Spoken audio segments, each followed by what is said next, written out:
Do you ever feel like eating so healthy, but you're just still not losing the body fat? Today, I'm gonna share to you that it could be from the macronutrients that you're eating. So I wanna go over what macronutrients are and how to calculate them so you too can lose some body fat and gain some lean muscle. All right, so macronutrients are the main nutrients needed for our bodies to function properly. There are three main types of macronutrients. We've got protein, fats, carbohydrates. Now, the main role in the body is for its quick energy source. Fats are essential for overall health and for hormone distribution. Proteins help us rebuild and repair muscle.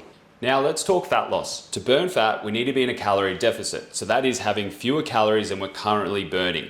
Now, when it comes to macronutrients, these can really help us to burn fat. Because if we focus on each different one, we can make sure that we're in the best possible position so we can lose body fat. So for instance, with protein, we've got to make sure that we're having a high amount of protein so we can keep fuller for longer.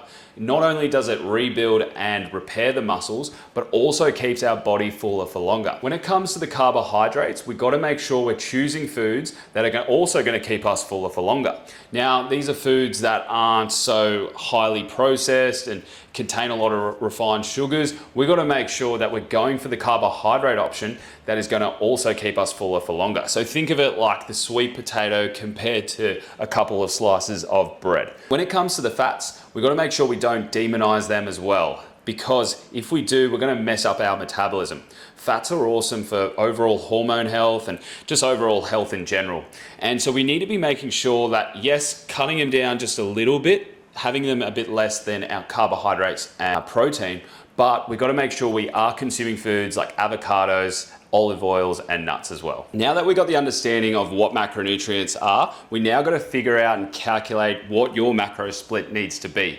And so I'm going to show on the screen here exactly what I would do to figure out my own macronutrients so I can lose some body fat and gain lean muscle. Step one is we need to figure out the total calories that we need to have. So I want you to jump onto a calorie counting app, figure out your total calories based on your body composition and the amount of physical activity you're doing.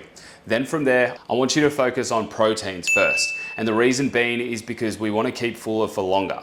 And so with proteins, I would aim around 1.6 to 2.2 grams. Now, when we're using this scale, if you don't really like proteins or don't really like consuming it or find it hard, I'd choose probably a 1.6 grams, just so you can put yourself in the lower spectrum and not aiming so high. But if you are someone like myself that loves to consume protein, well then I would aim for 2 grams to 2.2 grams. Now this will be times by your body weight, and that number will be the amount of grams that you need to have for protein. From there, we then need to figure out how much carbohydrates that you need to have. Now with carbohydrates, I would also advocate for yourself to have more carbohydrates than fats. And carbohydrates are everywhere around us. And also, we need it for energy, our quick source of energy. With carbohydrates, I want you to aim for a split of about 40% or 30%.